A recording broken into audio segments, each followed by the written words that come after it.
I'm your host, Marsha Florence, for Just Ask Podcast Live. Good afternoon, ladies and gentlemen, out there in Facebook world, Twitter, all the cable stations, Channel 56. Thank you for having us in your home today. So, as usual, Just Ask, I always try to provide useful information for our disabled, elderly, the general public, all those in need. At this time, you know that we're all working from home. Okay, so all the podcasts and the Zooms that you'll see, we're still providing you helpful, resourceful information. So today I wanted to bring a guest to you, a returning guest. And this lady here is the publisher of a wonderful paper, okay? And it's the Urban Aging News. So if you haven't familiarized yourself with this paper, you should.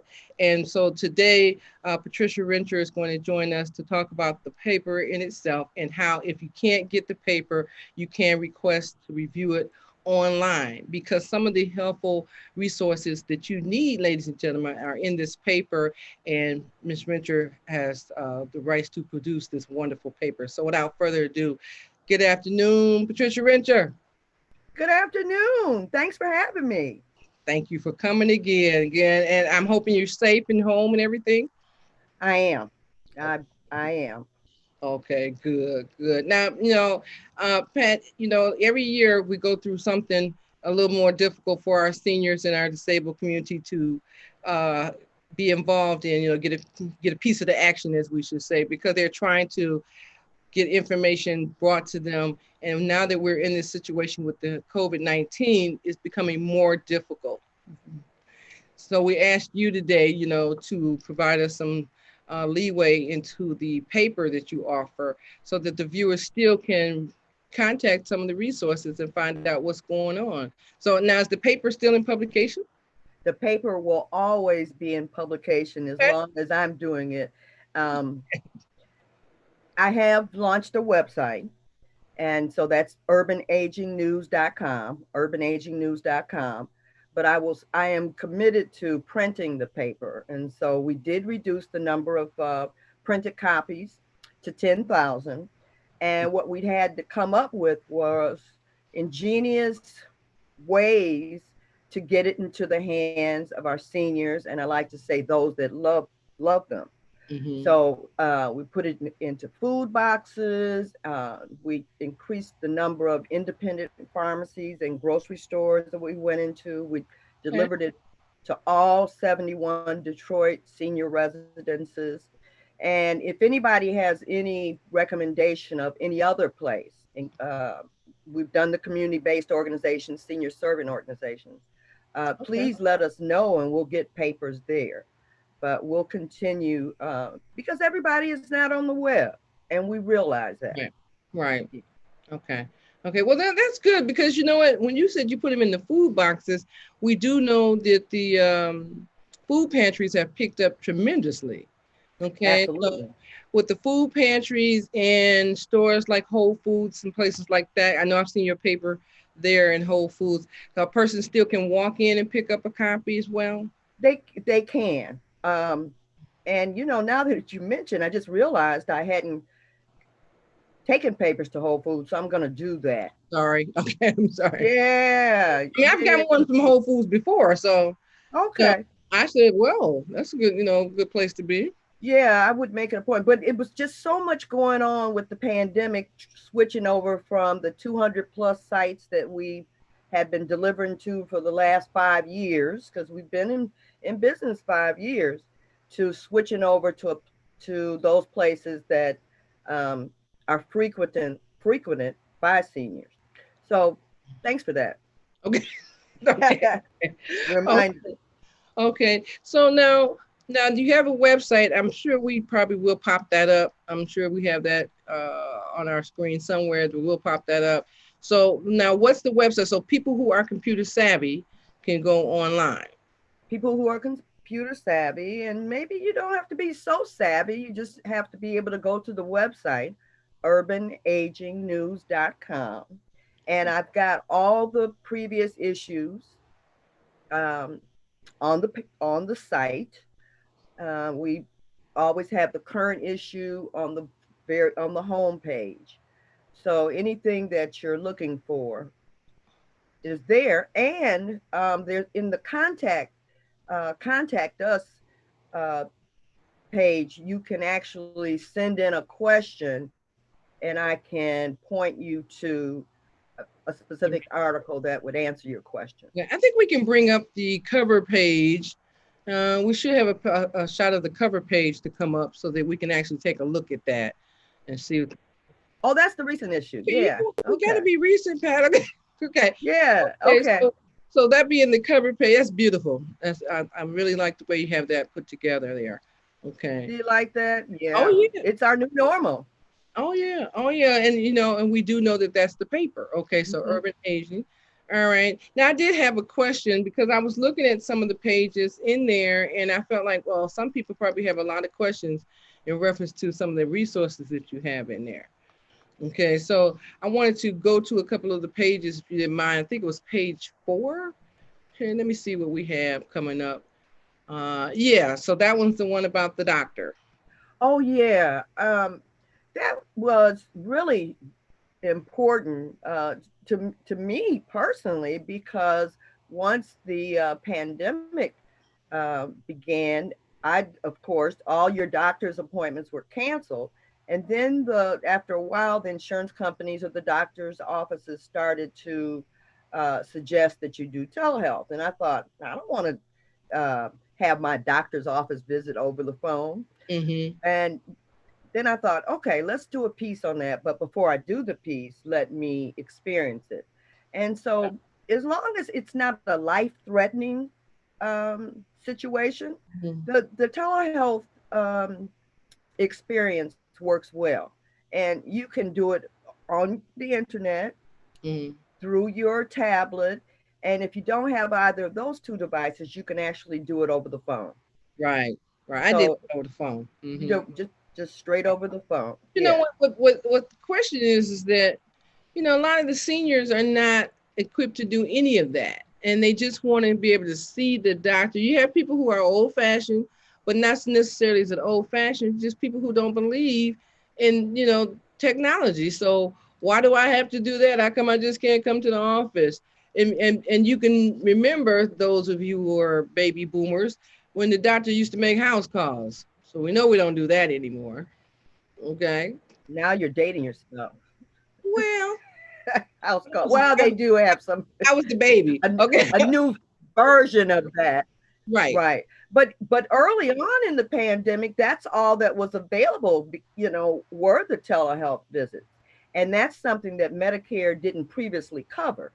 So they Medicare did a quick turnaround and made it available and paid for it to allow folks to reduce the risk of going into Okay. doctor's offices.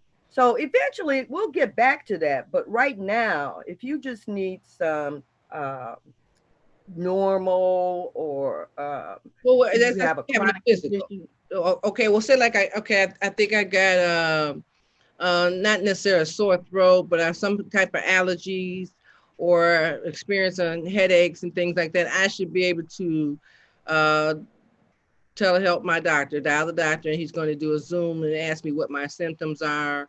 And yes, and you know what now, and I know it's a new way of doing things because they still billing the same way. exactly. The bill's And not changing. right, right. And what they will do is if something seems like it really requires face to face, and they'll bring you in or call ahead and send you to the emergency room. Okay. Okay. Mhm. Okay. And Okay. they're getting so good now, they've got certain diagnostic instruments so that you can read your whatever, and the doctor can get the metric on whatever that is. So we're, Okay. maybe at some point we may never have to go back to the doctor's office. Right. This will be the new normal. Yes, yes, Right, right. And then you know what, they were edging toward that all along. All along they probably were edging toward, this type of concept. It's just that, like I said, there's quite a few people, including me. I want to see my doctor even if I don't touch him. I want to, like, you know what, I got a question. I want you to look at this mark on my hand. So if Zoom is the way it's going to be and starting out, at least people know that they got an option. They can at least get the Zoom part done. And if they still have to go in, then they're privy to go in because the doctor said, I think you need to come on in. right. Okay. Exactly. All right. Yeah. That's better. Okay. Now let's go to page 6. I was I was looking at page 6. It says, "How will nursing homes reopen to the public?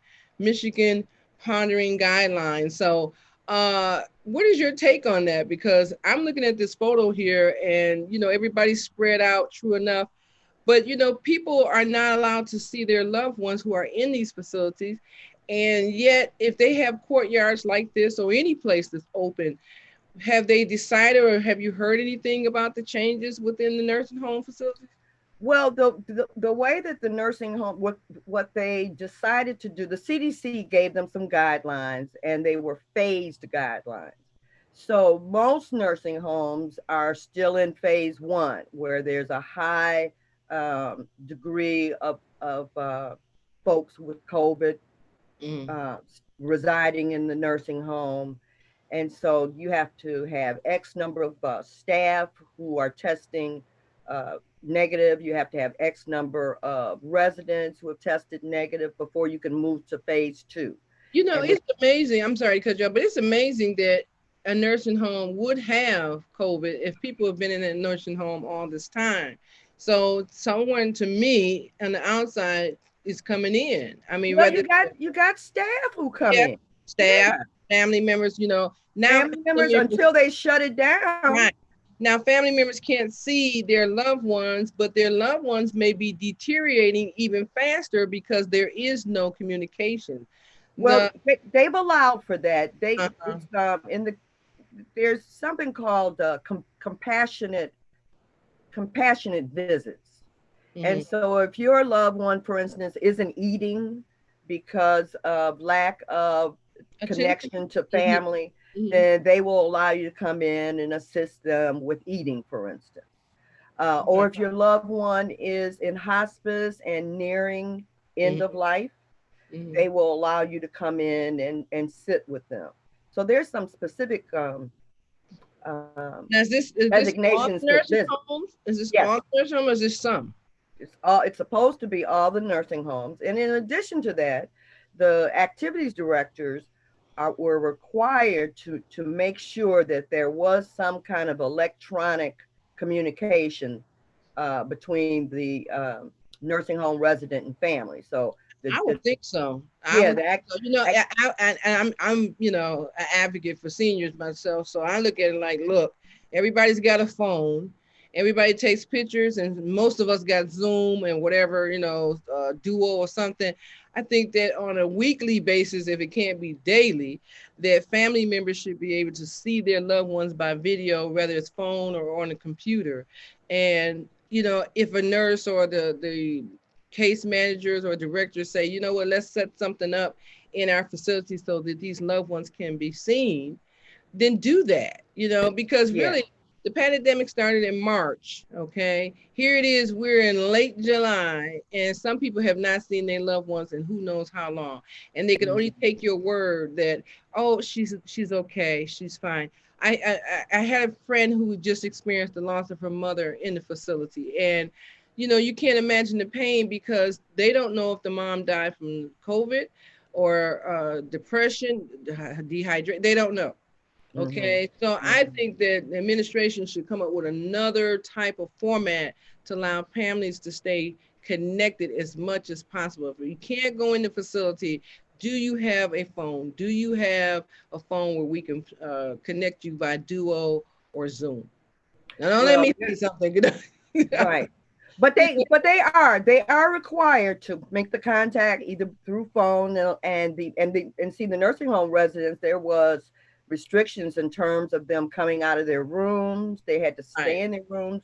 Or the non-positive residents could eat in the communal dining room, but they were distanced. But in all those cases, if um, the activities director was mandated to go around with their device Mhm. and call up family members and communicate with them. You know what? And they really should become more organized in that so that it could be, like I said, if not a daily contact, 2 days a week, at least 2 days a week, whatever the alphabet is, A through F. So these group of people will be seen, then D through whatever. I mean, set it up organizations so that people just don't think their loved ones passed away for the wrong reasons. You know, if you're gonna leave here, you're gonna leave here. But at least let me have an idea that my parents didn't pass from COVID or dehydration, starvation, any of those things because they couldn't have some type of communication with the direct family member. Well, I'll say this, that some nursing homes do a better job than others, Uh-huh. and they're understaffed. There's no question about that. Yes, yes. So I think in a lot of cases they're doing the best they can do. And even I have a family member in one of the nursing homes. They organized the drive-bys, so all the residents were outside, and we were Fine. able to drive the car through. So Right. some are more creative than others, but they are Yeah, I, required. Pat, I'm just one of those people. I'm not trying to see nobody leave here before their time. So I want you to do everything in your will to make them happy, comfortable, fat and happy, full, whatever. I'm just one of those people. Right. It's one thing the person is in the facility, and it's another thing that the family members can't see them. So we need to tighten up our communication with the families so that we can at least comfort everybody all the way around. I agree. That's my opinion, Yep. So, and sorry, I had to go Hmm. and elaborate on that, but just being a social worker, I But feel they must, but before they, I mean, and as I just explained, there's a couple of situations where you can get in. hmm And then the other situation, the phased in opening, is they've got that down to a science. They're not going to open them up until the nursing homes meet these guidelines. Well, let's just encourage the family members, especially those who's watching the show today, to at least ask the facility Absolutely. directors, what do they have in place so that they can at least get a chance to see and communicate with their loved ones. So let's Yes. encourage them, the viewers today, and those of you who are watching the show. I definitely want you to. You can always email me or give us a call 1-800-323-5336, and my information should be at the bottom of the screen 1-800-323-5336, or email Marcia at Just Ask Talk Show if you have a question. Okay, now Pat, now can we go to page 8 because we also have some information on I was like that virtual touch helps Henry Ford Hospital serves what's this? Support caregivers. Right. Henry Ford, they have a program called the CARE program. CDOT, it's an acronym for, I don't know quite yet right now. I'm not looking at it, but they have what's called it's a concierge service. So if you were to call the Henry Ford Health System CARE program and Mm-hmm. you have some caregiver needs, Mm-hmm. they can walk you through whatever you need. It's almost like your personal case manager. And so they will connect you to resources, um, alert you to services, and then they have a variety of activities, many of them online. Some of them you can actually call in, anything from art therapy to some mental health offerings. It's a wonderful program. All right, now I'm looking at it. It says virtual caregiver support groups are held every Tuesday throughout the summer from 11 a.m. to noon, and Mm-hmm. again from 6 to 7 p.m.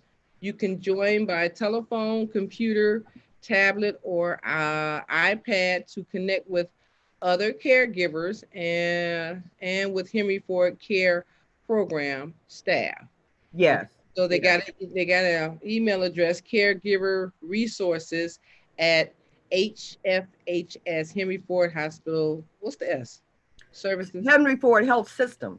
Oh, Henry Ford Health. Oh, thank you, Henry Ford Health System.org. So that's caregiver resources at Henry Ford Health Systems.org, or call 313-874-4838. That's good. That's That's good. Okay, very this is the caregivers. So caregivers who need support or help in doing something with their loved ones. What's going on? exactly, Okay. exactly.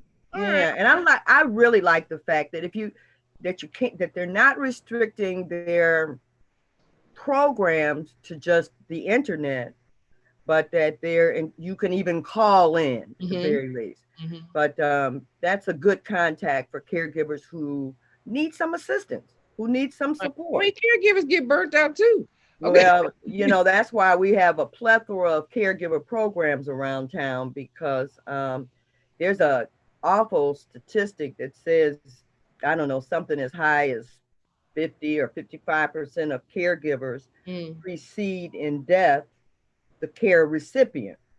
And so that's why caregivers, should take advantage of whatever support is available, yeah. because if they were to um, leave, pass on before the care recipient, who would the care recipient have?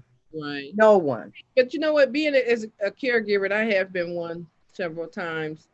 uh, you have to realize that you are a human being too. And Exactly. you got to take time out for you. So if you set it up, to me, it's almost like caring for a child. But you know that when you care for a child, you put things in order for them so that you can have some downtime for yourself as well. So if getting up in the morning to make the breakfast, have the clothes ready, and all that takes you 45 minutes, then half of that you do at night so that you can get right into it in the morning, and it won't be so stressful. Things happen throughout the day, regardless if it's a child you're caring for or another adult. But you have to know that you as a caregiver have to make you some time downtime. Even if you say, well, I know caring for my mom is a 7-day operation, but one day out the week, maybe just Sundays, somebody else comes in. You don't do much. You don't do all the cooking and the cleaning and the running. You're like, you know what? Today is my down day. And I'm sure whoever that family member is, they can get accustomed to it too. That yes, you do need some downtime. Okay, and okay, I won't see you this Sunday. Something of that nature. But a lot of caregivers suffer from what's called caregiver martyrdom, uh, being a martyr, and think they can They do got it. everything themselves. Mm-hmm. And that's some of the value in hooking up or hooking into a support group, Mm-hmm. because you get ideas from support group. How do things like forming your support team, because it can't just be you. Maybe you've got the sister who's a glamour girl and doesn't do work, but there's Yeah. something she can do.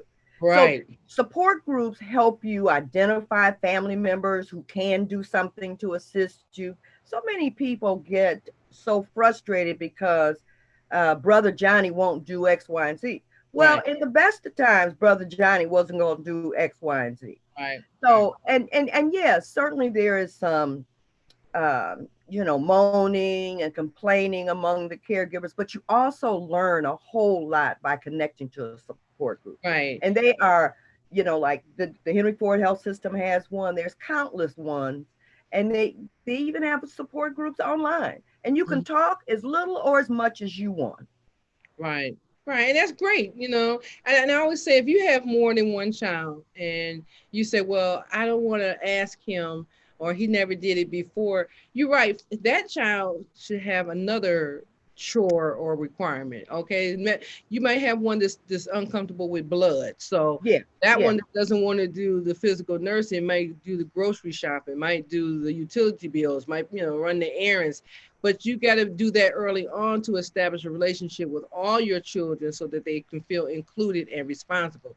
I Mhm. would dare not want to see a person say, this one child does it all. And like you said, if that person should pass on before the actual, person they're caring for, the caregiver passes before the person they're caring for, then what? So Right. you do need to have more than one person involved in your care unit, especially if you have 2 or 3 children. And for some reason, they may not get along, but hey, Monday is my day, Tuesday is her day. We may not even have to talk. Leave me a note or something or description of what went on with mom today. But Hmm. never should one person take on all that type of caring unless they just one child, and then you have to reach out and get these support groups to help you relax yourself. Absolutely. And I've seen so many families who've just been torn apart Hmm. based on this um, inability to create a supportive system. And um, it's got to stop because it tears families apart It and does. they never heal. It does. After mama's gone, they never heal. Yep, no matter what, and I hope people hear us out today. And you know, audience, you can always, like I said, give us a call 1-800-323-5336 and leave us your thoughts about what you think about being a caregiver, family support, and services like Henry Ford. If you need to get in contact with them to get additional support, but I do want to encourage everyone to check out the Urban Aging newspaper and get you some resources from there as well. So, Pat, let's give out that email address again, a web address again for the paper. Web address is urbanagingnews.com. Urbanagingnews.com. And can I mention Detroit Area Agency on Aging as well, because they have a person that they have recently designated as the caregiver support person. And you can call over there, DAAA, Detroit Area Agency on Aging, and they can connect you. That person can help you navigate the caregiving journey as well. Okay. Okay. That's wonderful. Well, I've got a few minutes before I have to wrap up. So I wanted to just ask you a quick question about the page 9. It says mental health monitoring during the pandemic. So can you just elaborate on that? Give me about a minute and a half. What do you think about the mental health monitoring? Well, this is what we know. We know that pre pandemic, we were having a lot of issues around seniors and social isolation. People who, for whatever reason, homebound or not, or um, few family in the area, who were socially isolated. And now with the pandemic, it's exacerbated. Right. So there are programs around town, telephone reassurance. People will call you and have a conversation around whatever is of interest to you. But if you reach out and ask any of the senior serving organizations, do you have a telephone reassurance program? Um, those kinds of things are available. People's mental health is being Tested.